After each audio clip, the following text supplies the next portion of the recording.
You pick up a pack of deli meat at the grocery store. Look at the photo on the front, that beautiful sandwich with melted cheese, fresh lettuce, and toss it in the cart without thinking twice. Most of us do this every week. But today, I want you to do something different. Flip it over. Read that small, compressed block of text full of names that sound like they came straight out of a laboratory, because that's exactly where this story begins. 3 brands, products sitting in the refrigerators of nearly every American household. And a set of ingredients that science has been linking to something very serious: heart damage. I'm not talking about guesswork. I'm not talking about conspiracy theories. I'm talking about studies with hundreds of thousands of participants, published in peer-reviewed scientific journals, conducted by researchers at Harvard, Cambridge, and European institutions. And I'm going to walk you through all of it today in this video step by step. Before we get to the brands, I need to explain the first suspect in this story, and it's hiding in plain sight right in front of your eyes: sodium. When you compare processed meat to unprocessed meat, the sodium difference is staggering. Researchers found that processed meats contain, on average, 400% more sodium than unprocessed red meats, and that the calculated effects of that blood pressure difference account for more than 2/3 of the observed relationship between processed meats and coronary heart disease risk. 400% isn't a seasoning difference. It's the difference between nourishing and overloading. And what excess sodium does inside your body is no secret to science. It raises blood pressure, and high blood pressure is one of the most direct triggers for heart attack and stroke. But sodium is just the beginning. Because when you look at what else is inside these packages, the picture gets a lot more complicated. Let's start with the first brand, Oscar Mayer. Maybe the name most associated with the American sandwich, the product that defines, for a lot of people, what quality deli meat looks like. But when you open the ingredient list on some of this brand's best-selling products, what you find is revealing.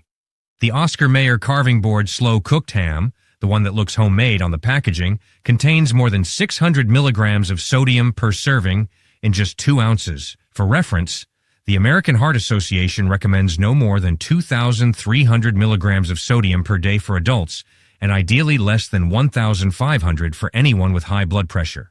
In 2 ounces of Oscar Mayer ham, you've already burned through more than a quarter of that daily limit. But sodium isn't the only problem in this product. The third ingredient listed is corn syrup, a highly refined sugar the industry uses to enhance flavor and improve texture. But that doesn't belong in any reasonable definition of healthy food. And rounding out the formula, sodium nitrite and sodium phosphate among the preservatives. I'll come back to those 2 ingredients carefully in a moment, because they deserve their own attention. But Oscar Mayer doesn't stop at ham.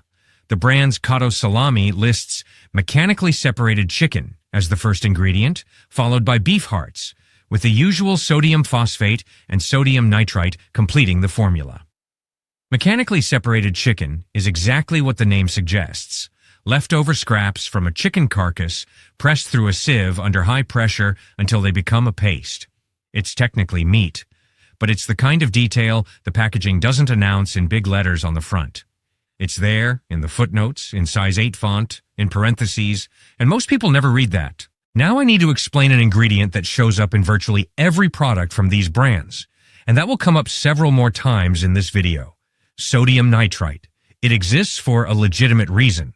It prevents the growth of dangerous bacteria like listeria and botulism, and it maintains that pink color that consumers associate with a fresh product. Without it, a hot dog would turn gray within hours.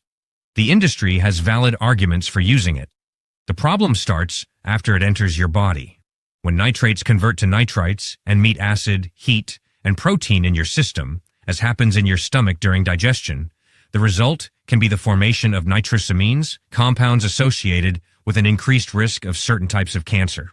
This process occurs far more frequently with processed meats than with vegetables, even though vegetables also naturally contain nitrates, because vegetables come loaded with antioxidants like vitamin C and E that block that chemical reaction. Processed meat doesn't bring that protective shield along with it, and there's also the direct cardiovascular impact. A study following more than 106,000 adults over more than a decade found that participants with the highest intake of sodium nitrite as a food additive had a 19% greater risk of hypertension compared to those who didn't consume the compound. a 19% increase in the risk of high blood pressure from a single ingredient in people who regularly ate processed meats. That number isn't media hype, it's scientific data. The second brand in this investigation is Jimmy Dean, which belongs to Tyson Foods and has built an image of something almost homemade, family-friendly, a morning staple. The kind of thing you make on Sunday morning with the kids. But looking at the ingredients in the brand's turkey sausage line reveals a combination worth questioning carefully. Jimmy Dean's turkey products list mechanically separated turkey as the second ingredient, so you already know what that means after what we discussed about Oscar Mayer, but the list goes on. Sodium phosphates, potassium chloride, dextrose, and caramel color. Each of these ingredients serves a specific industrial function, and some of them have a scientific profile that the packaging is never going to tell you about. Sodium phosphate, for example, is an additive the industry uses to retain water in the meat and improve texture. It makes the sausage softer, juicier, more pleasant to chew. But researchers in meat science have identified a growing controversy around the use of inorganic phosphates in processed products. Compounds like sodium phosphate, potassium phosphate, and calcium phosphate, and their relationship to cardiovascular problems and kidney complications. In other words, the ingredient that makes Jimmy Dean's sausage taste better in your mouth may be creating a very different problem in your arteries and your kidneys. And the average consumer who reads sodium phosphate on the ingredient list has absolutely no idea what that means, which is exactly how the industry wants it. Now let's talk about data that's hard to ignore. We're not talking about small studies conducted in a laboratory with mice. We're talking about large-scale epidemiology, with hundreds of thousands of people followed over years. Researchers at the Harvard School of Public Health analyzed global data and concluded that consumption of processed meat, such as bacon, sausage, and deli meats, is associated with a 42% higher risk of heart disease and a 19% higher risk of type 2 diabetes. The same elevated risk was not found in people who consume unprocessed red meat at the same frequency. That points the finger at something very specific. It's not the meat itself that's the problem. It's what the industry does to it. The salt, the nitrites, the phosphates, the preservatives, the processing. An analysis involving 448,000 participants across 10 European countries confirmed that processed meat intake was associated with a 30% higher risk of cardiovascular disease for every 50 grams consumed per day, while unprocessed red meat showed no significant association with mortality. 50 grams is roughly 2 slices of ham, 2 pieces of sausage, a small portion, and the difference in risk already starts showing up at that volume. Before we get to the third brand, I need to show you one of the biggest word games in the American food industry, because there's a good chance you've already fallen for this one, probably without realizing it. You go to the grocery store, you're looking for a healthier deli option, and you find a package that says uncured or no nitrates added. You feel like you made the right choice, that you paid attention, that you were conscious about it, but read carefully what comes right below that, in smaller print, except those naturally occurring in celery powder. Celery powder is rich in natural nitrates, and when combined with the bacteria present in the meat during processing, it produces the same nitrites that the with preservatives version would contain.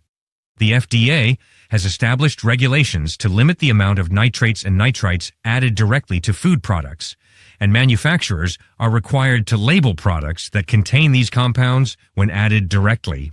But natural nitrate derived from vegetable sources like celery still flies under the regulatory radar, even though it produces similar chemical effects in the body during digestion. The product changed its name. The ingredient didn't. The chemistry didn't. The potential risk didn't. The third brand I want to bring into this video is Lando Frost, a brand that maybe doesn't have the same level of national recognition as Oscar Mayer or Jimmy Dean, but one that sits in grocery store refrigerators across the country and is part of the daily lives of millions of American families. Nutrition experts rank Lando Frost among the least healthy deli options available on the American market. And when you look at the ingredient profile of the brand's products, it's easy to understand why. The brand's products combine high sodium levels with the consistent presence of sodium nitrite, phosphates, and in some cases corn syrup among the first ingredients on the list.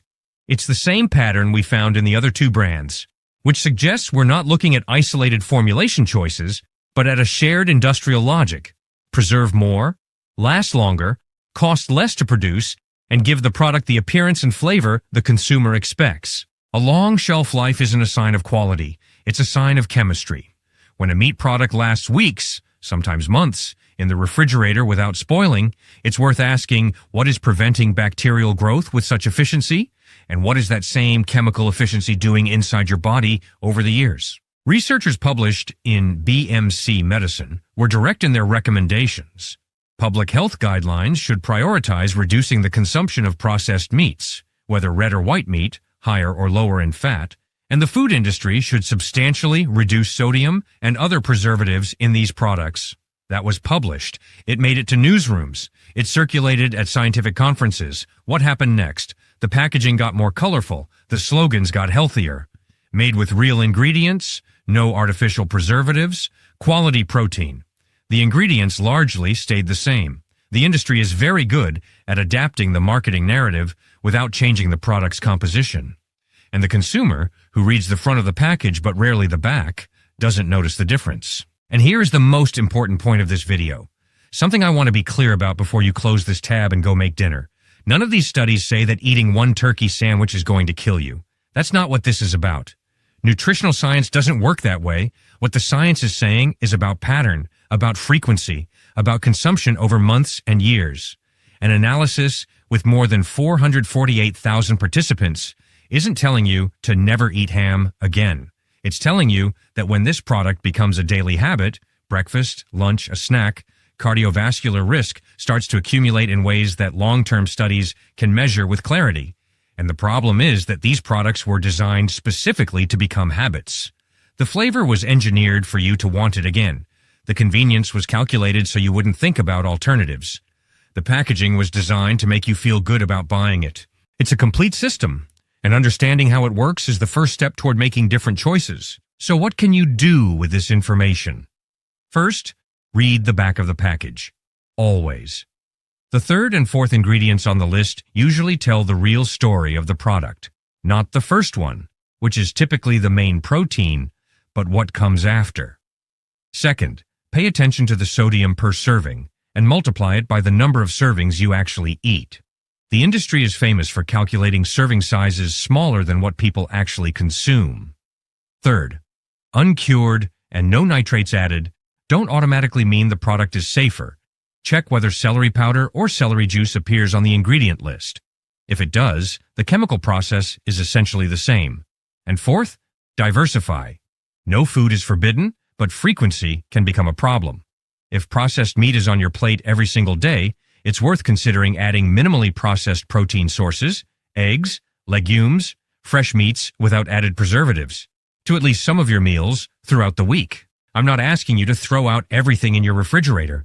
I'm asking you to look more carefully at what's in your refrigerator, because the industry clearly prefers that you don't. And you deserve to make that decision with real information in hand, not with the photo of the perfect sandwich on the front of the package. If this video opened your eyes to something, share it with someone you think needs to hear it, and leave a comment. Which of these brands was in your fridge this week? I want to know. See you in the next video.